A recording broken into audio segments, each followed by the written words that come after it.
The music stopped, glasses froze in the air, all eyes turned as Leo, dressed in wealth and pride, dragged an old woman across the mansion floor. His voice thundered, "Why did you come here, you dirty woman? You are not welcome at my party." But that woman was his mother, and as she cried on the cold ground, clutching her torn wrapper, no one dared to speak. Something dark was about to unfold. It was Leo's big night. The mansion lights sparkled like stars. Expensive cars lined the driveway. Waiters carried gold trays of wine. Loud music, laughter, and camera flashes filled the air.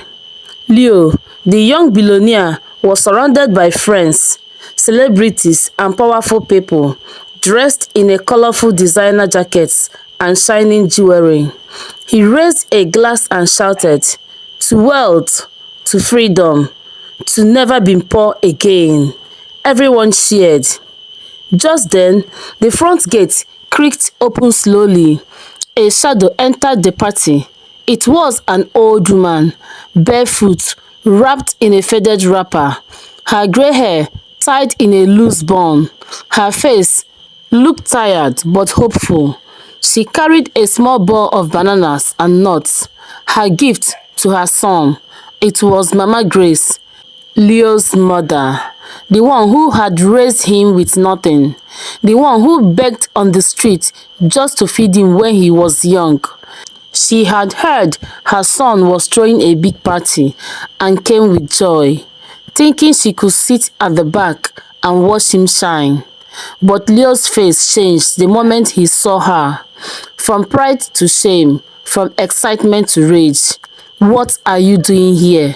he shouted, storming towards her. The music stopped. "Mama, I told you to stay away from my life. Look at your dirty clothes. Look at your feet. This is not your kind of place." "But my son, I came to celebrate with you," she whispered, her hands trembling. Before she could say another word, Leo grabbed her arm and began dragging her across the floor. His friends and party guests stood in silence, shocked. Nobody moved. Nobody helped. The old woman cried, "Please, I carried you in my womb. I gave you life." But Leo didn't care. He shouted louder, "Get out of my house." Mama Grace's bowl of bananas fell and scattered on the floor. Her slippers dropped. Her tears mixed with dust.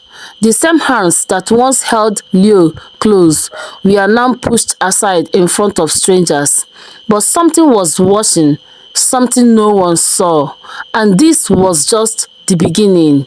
That night, Mama Grace sat alone outside the mansion gate, barefoot and crying under the cold moonlight.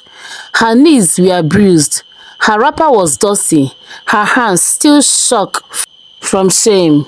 She looked back at the grand house, lit with gold, full of noise, wine and wicked laughter.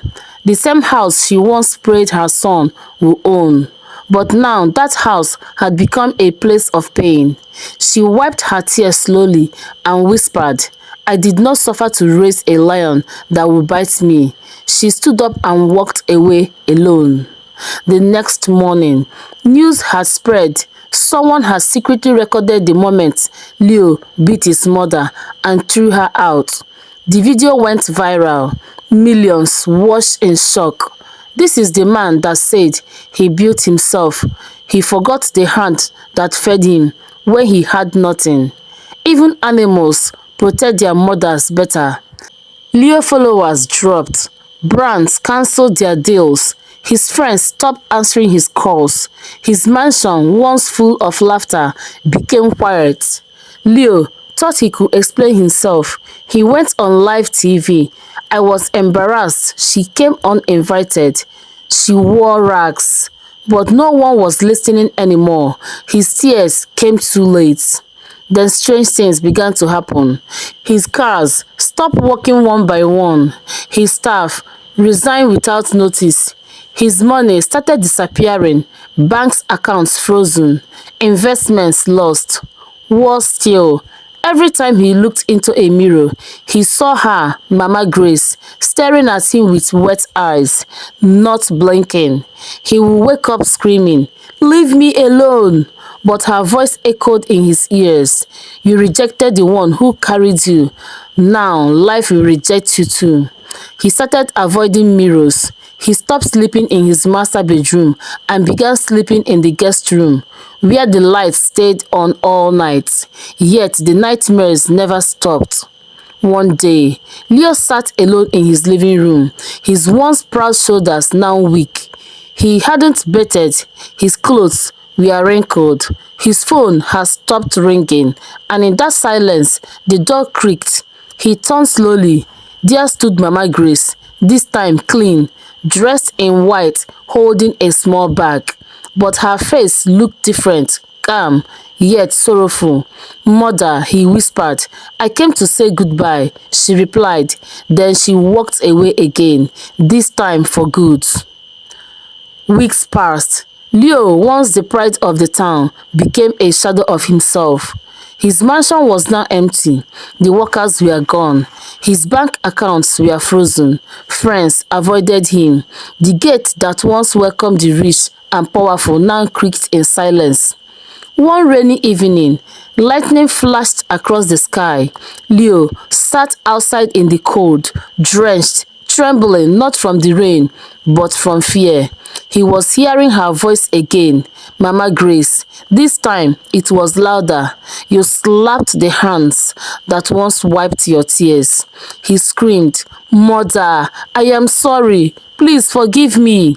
He fell to his knees in the same spot he had dragged her. The food he once enjoyed now tasted like dust. The wine had turned bitter. His heart, once proud, was now broken. Suddenly, thunder struck, and in the flash of light, he saw her, Mama Grace, standing under the rain, eyes filled with sorrow, silent, still. He reached for her, but she disappeared. Leo collapsed, face down, in the same dust he once rubbed his mother into. By morning, the guards found him lifeless, a cold body, a mansion without warmth, a lesson written in shame. Moral lessons. Never forget the womb that carried you. A mother's tears are powerful, more powerful than riches. Pride can build mansions, but it cannot buy peace. When you shame the one who made you, life will eventually humble you. Respect is the true wealth, not money, not fame. My dear viewers, thank you for watching this heartbreaking story. I hope this touched your soul and reminded you of the value of love, respect, and humility. If you have a mother, honor her. If you have a parent, cherish them. Please help me grow this channel so we can keep sharing more powerful stories that teach and heal. Don't forget to subscribe. Click the bell icon to get notified of my next story. Drop a comment below and tell me what you learned. I love you all. God bless you. See you in the next story.